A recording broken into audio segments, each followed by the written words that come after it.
We are honoured to have with us Shri EB Chindhan, Chief General Manager and Reserve Bank of India Ombudsman for Kerala and Lakshadeep. I request him to deliver the special address.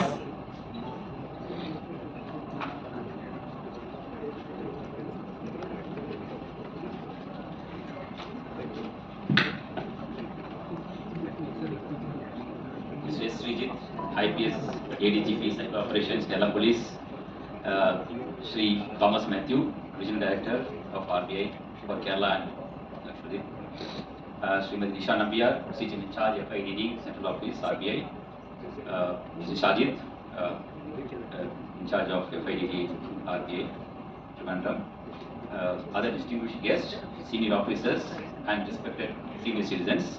A very good morning to all of you. It's a privilege to address this gathering on the subject of immense importance of safe digital banking habits. As we embrace the digital age, it is crucial to ensure that our senior citizens who have contributed so much to our society are protected from emerging financial risks while enjoying the convenience of digital banking. Why the focus is on senior citizens? That's an important theme of this conference. The pandemic accelerated digital adoption, with fintech platforms revolutionizing the Finnish financial services. While this progress is commendable, it has also exposed us to vulnerable groups, particularly seniors, to cyber frauds, phishing scams, and data breaches. Senior citizens often face challenges in navigating digital tools and may be targeted due to the trust. When someone claims they are from bank, police, judiciary, they respond immediately. Further, it is generally observed that senior citizens have bank balance which may be on a large side, higher side, large bank balances due to the deposits of the retirement benefits. And sometimes we observe that some of the close family members deposit their money in the name of the senior citizens to earn higher interest rates, which are generally offered to senior citizens. So fraudsters take advantage of this situation, pretty well knowing that you might have a big balance in your account. What is RBI Ombudsman role in this? As RBI Ombudsman, a quasi-judicial authority, we handle all sort of complaints against regulated entities like banks, non-banking finance companies, credit information companies, etc. When customers are not satisfied with the responses provided by the regulated entities, we get into ensuring that complaints are redressed when they come to Ombudsman. It's noteworthy that to state that each complaint is examined and principle of natural justice is followed, where the responses of the regulated entities are shared with the complainants to get their feedback before taking their decision. This gives an immense opportunity to understand the evolving modus operandi of the fraudster. As Mr. Srijit said, he is practical man, so he could give us your first-hand information. But we come to know about all the type of modus operandi when the customers complain to us. So we also have a clear understanding how this modus operandi operates. Apart from this grievance redressal, we also highlight systemic weakness to our top management in RBI for making corrective action at the regulatory entity level. So we frequently conduct awareness program regularly by reaching out to different segments of public, including senior citizens, with the objective to spread awareness on Reserve Bank Ombudsman's team and the precautions about online banking to avoid falling prey to fraudsters and to have various safe banking practices, including the areas of digital fraud and the circumstances leading to them. In this regard, RBI Ombudsman Office Tirunelveli conducted awareness program at Kanakakkun Palace at Tirunelveli from September 3rd to 9th as a part of Onam festival celebrations organized by the government of Kerala. This platform provided us the opportunity to spread the awareness message to thousands of visitors. In that program, we had distributed various booklets connected to the banking awareness. I am sure each one of you will have one booklet in your hand and safe banking practices today.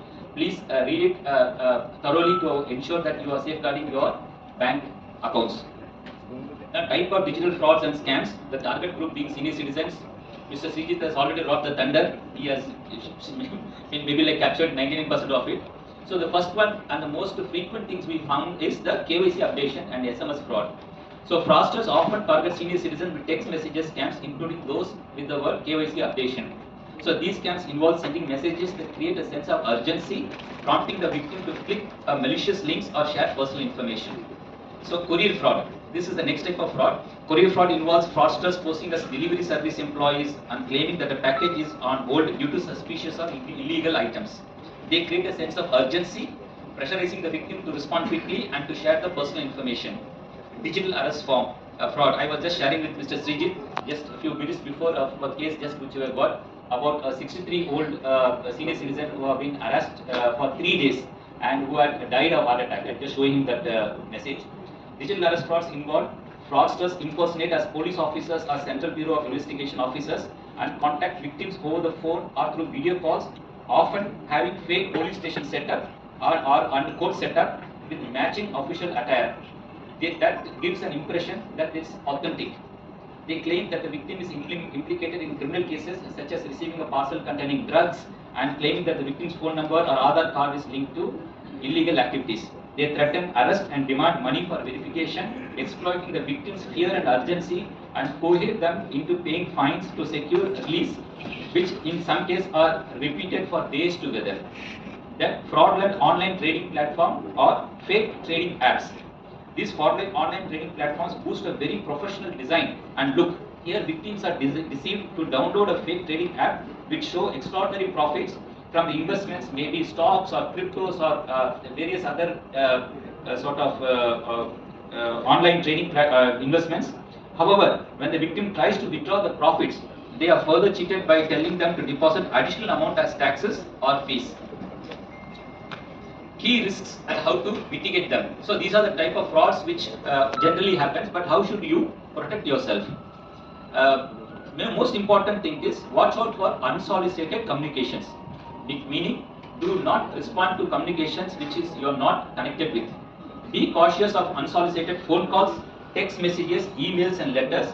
Fraudsters often create a sense of urgency to get a response. So any messages, any phone calls coming from unknown, unsolicited people which you are not aware of, you are not dealt in your life, please do not respond. Guard against fraudulent practices. Never share sensitive information like PIN, OTP or card details to anybody, even somebody who claims to be from the bank. Verify authenticity. Always confirm the legitimacy of calls, emails or websites before responding. Banks will never ask your OTP or password. Be very careful when you receive video calls from unknown numbers. Risk and reward. The customer should be well aware of the risks involved in the investment products, whether it's fixed deposits, debenture, bonds or any other lucrative investment avenues. Based on the risk appetite, people can invest. Avoid investments which is beyond your understanding. If you do not understand an investment, please do not invest because you may not be able to handle the risks involved in those investments. Use official channels only. Fraudsters often pose as pension department or banking relationship managers. Pensioners should verify requests through the bank branch or official bank helpline before acting. Recognizing the red flags for communication. Requests mentioning KYC update, double your money, lucrative investment link, high interest rate offer, arrears, DA revision, link your Aadhaar card urgently are the common baits used by fraudster. Our Ombudsman complaints show that these are high risk category triggers. Leverage secure authentication.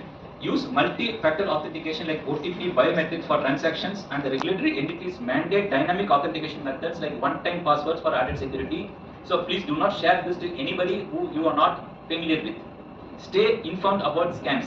Regularly update yourself on common fraud tactics such as fake lottery offers or urgent fund transfers. The booklet in your hand will further help you to safeguard your investments. Utilize bank services for designated seniors. Doorstep banking, which is banks have introduced a long time before, use this doorstep banking, which in banks are mandated to provide home services for basic transactions like cash pickup, KYC submission, etc. So as senior citizens who are eligible for doorstep banking, please take that help from the bank without getting involved into any unknown persons. Then we have dedicated counters. In many banks we have ensured that they have dedicated counter for senior citizens. So please visit banks and use the dedicated counters. Report promptly. Report cyber security frauds at 1930. In case of disputes, approach the bank's grievance redressal system first and thereafter to RBI Ombudsman if the issue is not resolved. Transparency and timely resolutions are critical here.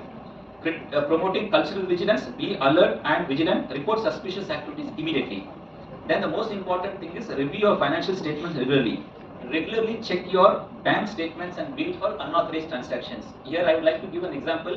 One complaint we received, somebody has lost 74 lakh rupees from the account, and the most surprising thing we found there is that person has not checked his SMS at all, which comes from the banks. So banks have sent some 400 SMS for deleting the accounts.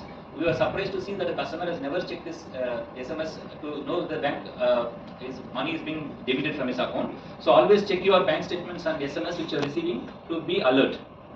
Designate trusted contacts. Appoint a trusted contact for your accounts and investments to monitor for suspicious activity.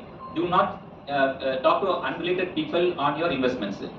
Utilize facility of deposit lock facility offered by some banks. This is a new innovation which banks have introduced. It's called deposit lock facility. This is popularly called money lock features in some advanced countries and developed countries. This tool allows bank depositors to ring-fence a portion of the funds in the bank account such that the money cannot be withdrawn digitally, then reduce the risk of unauthorized when transfers. Under the money lock features, locked funds cannot be moved through digital means until a customer goes through a process to unlock them. Basically, what does it mean? Suppose you have 10 lakhs deposit in bank. To use this digital lock or money lock feature or deposit lock feature to move certain funds to this lock feature so that fraudsters cannot touch this through digitally. This money can be unlocked only when you visit the branches and show your authenticity ID, proof, KYC details. Then only the banks allow you to withdraw this money. With this facility, your hard-earned money can be kept safely, and a portion of the money can be used for your regular transactions. Otherwise, it will be difficult for you to protect your entire bank deposits if it's available digitally online. Then I'll highlight certain few RBI initiatives for financial safety here. Financial literacy programs. RBI's microsite, which is available in 13 languages, offers comics, games and videos on safe banking practices. Initiatives like the All India Quiz and Financial Literacy Week, example, make a right start, become financial smart, empower seniors and youths like you. Then advertisements. RBI has taken initiatives of RBI Kehta Hai campaign, which has in televisions and other private print media, where we have roped in easily recognizable celebrities like sports celebrities like cricketer, badminton champions, so that they can spread this financial awareness message. Please, whenever these messages comes, please pause yourself and listen what they are saying, because each of them will have an important message to you when that message is delivered in the TVs. Regulatory guidelines. Through various regulatory frameworks and guidelines, RBI has put stringent security protocols for banks, NBFCs and payment institutions to secure mobile apps, internet banks and card transactions. So if you clearly follow those sort of guidelines which is given by RBI, which banks would have already informed to you, you might have very less chance of losing your money. Then the most important guidelines RBI has given is of consumer protection, limiting liability of customers in unauthorized electronic bank transactions. This was introduced way back in 2017. What this regulation talks about is reporting of unauthorized transaction by customers to banks, limiting liability of a customer, zero liability of a customer, meaning you are not liable at all. When a customer's entitlement is zero liability shall arise where unauthorized transaction occurs in the following events. These are the events when you have zero liability: contributory fraud, negligence, deficiency on the part of the bank, irrespective of whether or not the transaction is reported to by the customer. This happens when basically cyber security experts hack into bank system and rob money. In this case, you are not involved in it, so you'll have zero liability arising out here. When the second thing is third party breach, where the deficiency lies neither with the bank nor with the customer, but lies elsewhere in the system, and the customer notifies the bank within 3 working days of receiving the communication from the bank regarding the unauthorized transaction. Here, if some third party breaches happen, but you notify the bank within 3 working days, you will be protected for zero liability. The third important area here is limited liability of a customer. A customer shall be liable for the loss occurring during the unauthorized transaction in the following cases. In cases where the loss is due to negligence by customer, such as where he has shared the payment credentials, the customer will bear the entire loss until he reports the unauthorized transaction to the bank. Any loss occurring after the reporting of the unauthorized transaction shall be borne by the bank. The important message here is, even if you have compromised your credentials and shared some of your passwords or OTPs to fraudsters, first transaction can go through, but if you can immediately call the bank customer care center and report the fraud and register your complaint, all other transactions which is happening after that, you will not be liable. But be very careful, you should report it immediately, because the call center will record even the seconds, what time second you are reported, because after that particular time, whatever transaction happens, it will be bank's liability. In cases where the responsibility for the unauthorized electronic bank transaction lies neither with the bank nor with the customer, but lies elsewhere in the system, and when there is a delay of 4 to 7 working days after receiving the communication from the bank on the part of the customer notifying the bank of such transaction, the transaction per transaction liability of the customer shall be limited to the transaction value or the amount as per the matrix provided in the circular. So this is a very important circular RBI has created to safeguard your accounts. Then the other important initiative RBI has taken is RBI replaces card details with unique tokens to minimize data breach risks and mandates customers to consent for tokenization risk tokens used for specific merchants. So if you tokenize your credit card and debit cards, you may not need to repeatedly use your credentials to pass on, so that you don't have to show to others the credentials. So once you tokenize, your records remain safe with the banks. RBI's Innovation Hub has developed a tool to detect mule accounts through AI and ML, which is being tested. RBI recently introduced exclusively bank.in domain for Indian banks to combat phishing and fake website. RBI has mandated banks to use specific numbers such as 1600 for related communications, transaction related communication, and 140 for promotional messages. The conclusion: digital banking is a tool for empowerment, and we should not give any space for exploitation by fraudsters. By adopting safe practices and leveraging RBI initiatives, we can ensure that senior citizens enjoy financial security and peace of mind. As we innovate, let us not forget that inclusivity and safety must go hand in hand. Senior citizens are often targeted due to factors like less familiarity with technology, potential loneliness, and having significant savings.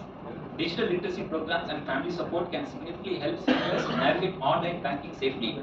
If you suspect you have been victim of a fraud, contact your bank immediately and consider reporting the incident to relevant police authorities. Thank you for a patient hearing.